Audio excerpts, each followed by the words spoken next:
এরে আল্লাহর বান্দা, তুমি চতুর্মুখী দুর্বল, খানার বেলায় দুর্বল, ঘুমের বেলায় দুর্বল, মেধার বেলায় দুর্বল, দুনিয়ার লাইনেও দুর্বল, তুমি আখিরাতের লাইনে দুর্বল। এখন যদি তুমি জান্নাতের পথে চলতে চাও, একা একা চলা যাবে না, তোমার সাহায্য নিতেই হবে। সাহায্য ছাড়া চলার কোনো রাস্তা নাই। তুমি কোরআন পড়তে জানো না, নবীর সুন্নত কোনটা বুঝো না। এখন যারা সুন্নত জানে, কোরআন জানে, তাদের কাছে যেতেই হবে। ওলামায়ে আহলে হকের পরামর্শ ছাড়া চলার উপায় নাই। সাহায্য ছাড়া চলা যাবে না। সাহায্য তুমি কার থেকে নিবারে বাবা? এমন একজন থেকে সাহায্য নাও যার মধ্যে কোনো অভাব নাই, যার পেছনে কোনো স্বার্থ নাই। দুনিয়াতে নজর করে দেখলাম স্বার্থ ছাড়া কোনো মানুষ দুনিয়াতে নাই। আছে? অভাব ছাড়া কোনো মানুষ নাই। বরং টাকা যার যত বেশি, তার অভাব তত বড়। যারা যত বড় লোক, তারা অভাব তত বড়। অভাব গরিবের 100 টাকায় সমাধান হয়, বড় লোকের 1,00,000 টাকায় অভাব সমাধান হয় না। এই স্বার্থ ছাড়া, অভাব ছাড়া একজন পাইবা, তিনি আর কেউ নয়, আমার আল্লাহ। ইয়া আইয়ুহান নাস আনতুমুল ফুকারাউ ইলাল্লাহ ওয়াল্লাহু হুয়াল গনিয়্যুল হামিদ।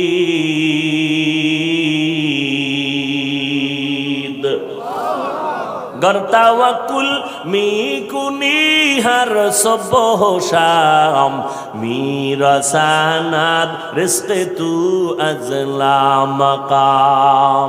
বাহাদুরি করিও না রে বাবা, অন্যের সাহায্য ছাড়া চলা যাবে না। দোয়াও কিন্তু একটা সাহায্য, দোয়াও সাহায্য।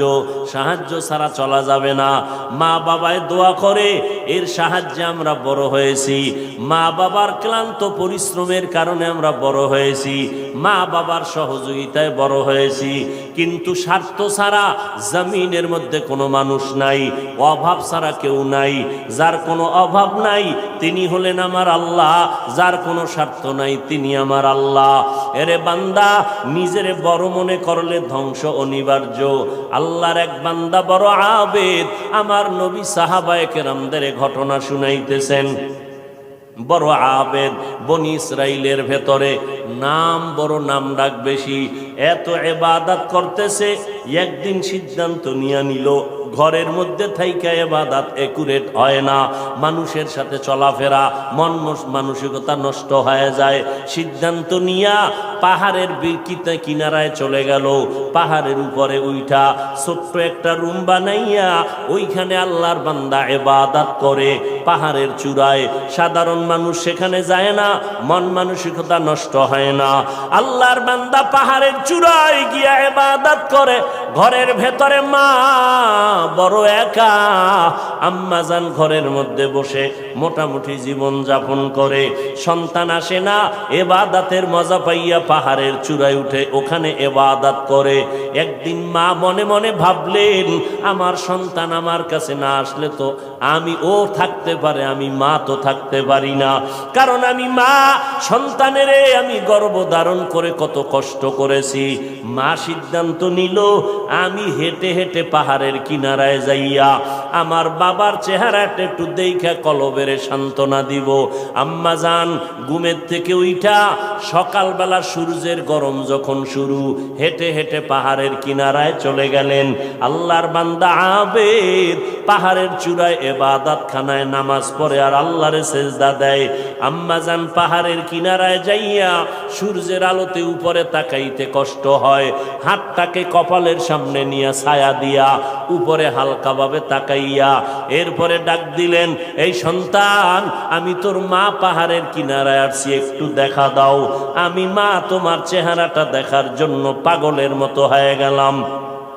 আল্লাহর বান্দা পাহাড়ের উপর থেকে মায়ের কণ্ঠের আওয়াজটা শুনছে। এমন সময় ডাক দিছে মা, যেই সময় আল্লাহর বান্দা নামাজে দাঁড়ানো। চিন্তায় পড়ে গেল, এখন কি মায়ের ডাকে সাড়া দিব নাকি আমার মাওলার সাথে আমি কথা বলবো। সিদ্ধান্ত নিয়েই বান্দা মায়ের ডাকে আর সাড়া দেয় নাই, নামাজে দাঁড়ায় গেল, নামাজের ভিতরে মশগুল হয়ে গেল। আম্মা জান দীর্ঘ টাইম কষ্ট করে দাঁড়াইয়া সন্তান যখন সাড়া দেয় না, মা হালকা একটু কষ্ট নিয়ে বাড়ির মধ্যে রওনা। বাড়িতে চলে আসলেন, ঠিক আছে বাবা তুই ইবাদত করো, ওখানে থাক, আমার ডাকে সাড়া দিলি না, দুঃখ নিয়ে চলে গেলাম। মা বাসায় চলে গেল, কিন্তু মায়ের চোখে ঘুম হয় না। সন্তানের প্রতি যে মায়ের এত মায়া, ওই মায়ের সন্তান মায়ের মায়া কখনো বুঝবে না। যদি সন্তানগুলো মায়ের কষ্ট বুঝতো, জীবনে কোনো সন্তান মায়ের কষ্ট দিতে পারত না, মায়ের চোখের পানি ফালতে পারত না। মা রাতের বেলা ঘুমাইতে পারে না, কষ্ট বুকের চাপা দিয়া। আবার পরের দিন মা বলে না, আজকে আবার একটু যায় বাবারে ডাক দেই, দেখিনি একটু চেহারাটা দেখতে পারি, কলিজাটা ঠান্ডা করতে পারি। আবার আম্মা যান দ্বিতীয় দিন চলে গেলেন সূর্যের গরমে, পাহাড়ের কিনারায় যাইয়া হাতটারে কপালের কাছে নিয়ে আবার ডাক দিছে, ও সন্তান তোমার মা ডাকতেছে, আসো একটু পাহাড় থেকে আইসা মায়ের কাছে দেখা দিয়া যাও, কলিজা ঠান্ডা করো। সন্তান এখনো নামাজে দাঁড়ানো, এবারও চিন্তা করলো আমি মায়ের ডাকে সাড়া দিব নাকি আমি নামাজের মধ্যেই থাকব। সিদ্ধান্ত আগের মতোই অটল, নামাজ আমি ছাড়ব না, মায়ের ডাকে কোনো সাড়াও দিব না। মা দ্বিতীয় দিনের মতো কষ্ট পাইয়া বিদায় নিয়ে বাসায় চলে গেলে, কিন্তু মা মনেরে বুঝাইতে পারে না সন্তানের কষ্ট কখন মন থেকে যায় না। এরে আল্লাহর বান্দা, স্বামী আর স্ত্রী এক জায়গায় ঘুমায়, হঠাৎ একদিন তাকায় দেখে স্ত্রী বালিশে মাথা লাগাইয়া গুনগুন গুনগুন করে কান্না করে। আব্বা জান জিজ্ঞাসা করে, বিবি কাঁদো কেন? কয় তোমার ঘুম তুমি ঘুমাও, আমি মনের দুঃখে কাঁদি। বলে কি দুঃখ? তোমার জানার দরকার নাই। মা চায় বাবায় জানো, না জানে তো বাবাও দুঃখ পাবে। স্বামী বেচারা কয় না, বলো তুমি কেন কাঁদো? আমার মনে বড় কষ্ট লাগতেছে। কেন কাঁদো বলো? মা চোখের পানি ছেড়ে কয়, স্বামী আমার সন্তানের জন্য আমি জীবনটা বিলায় দিলাম। আজকে 7টা দিন হয়ে গেছে সন্তান আমারে মা বলিয়া ডাক দেয় না। আমি পাগলের মতো হয়ে গেছি। বলে কেন ডাকে না? বলে সন্তান একটা অন্যায় করতেছিল, আমি একটু ধমক দিছি, সন্তান রাগ করে আর আমার সাথে কথা বলে না। ঘরে আইসা প্লেটটা নিয়ে খানা খাইয়া পেছনের দরজা দিয়ে চলে যায়, আমার দিকে তাকায় না। এবার বাবায় বলে, বিবি তুমি আরামে ঘুমাও, সন্তানের চিন্তায় ঘুম নষ্ট করিও না। আজকে না কালকে সন্তান বুঝতে পারলে তোমার কাছে আইসা মাপ চাবে। মা ডাক দিয়ে কয়, স্বামী আমার তুমি আমারে যত বুঝাও, আমি যতবার খানার প্লেট নেই আমি খানা মুখে দিতে পারি না, তোমারে বুঝাইতে পারি না। আমার খানার থেকে ঘুমের থেকে সন্তানের মা ডাকে এত মজা। সন্তান যখন আম্মু বলিয়া ডাক দেয়, কলিজা ঠান্ডা হয়ে যায়। ও সন্তানেরা, ওই মা বাবা যারা কবরে রাইখা আজকে বাহাদুরি করো রে বাবা, ওই আল্লাহর বান্দি দ্বিতীয় দিনও কষ্ট পাইয়া বিদায়, কিন্তু রাতের ঘুম নাই, মনের মধ্যে বড় কষ্ট। নবীজি সাহাবায়ে কেরামদের সামনে ঘটনা বলেন আর কাঁদতেছেন।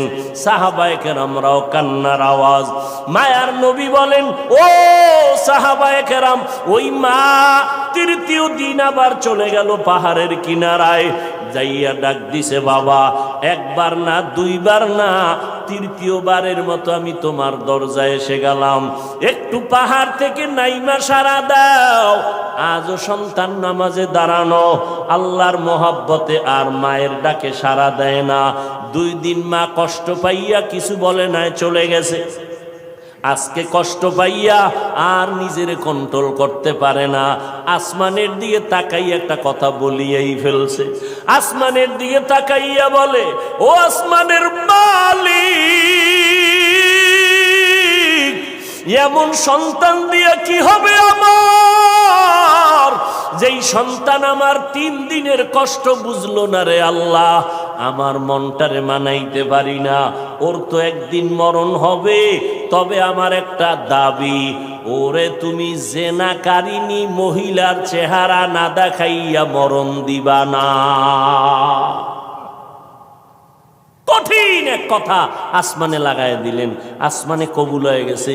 মা বাবার দোয়া, বরদোয়ার মাঝখানে কোনো পর্দা থাকে না, আর সে আজিমে ডাইরেক্ট চলে যায়। এই যুবক, জিরি মাদ্রাসায় বলে আসছি, আল্লাহর কসম করে বলে গেলাম, কুতুবদিয়ার মুসলমান, কসমের কথা বিশ্বাস না করলে তোমার ঈমান দুর্বল। আল্লাহর কসম, ওয়াল্লাহি বিল্লাহি তাল্লাহি, 3 বার কসম করে বলে গেলাম। বিশেষ করে যুবকদেরকে বলছি, মরার আগে যদি পঙ্গু হইয়া বিছানায় কষ্ট পাইয়া মরতে চাও, তাহলে মার সাথে বাবার সাথে বেয়াদবি কর, শিক্ষকের সাথে বেয়াদবি কর, মুরব্বীদের সাথে বেয়াদবি কর। আল্লাহর কসম, মরার আগে তুই পঙ্গু না হইয়া মরবি না, লিখে রাখ। আমার কথাটাকে যদি অবিশ্বাস করো, তোমার ঈমান চলে যাবে, কারণ আমি 3 বার কসম খেয়ে বলে গেছি। এখন তুমি পণ্ডিতেরা প্রশ্ন করবা, হাফিজ সাহেব তুমি মনের রাগে বললা না, তুমি দলিল নাও।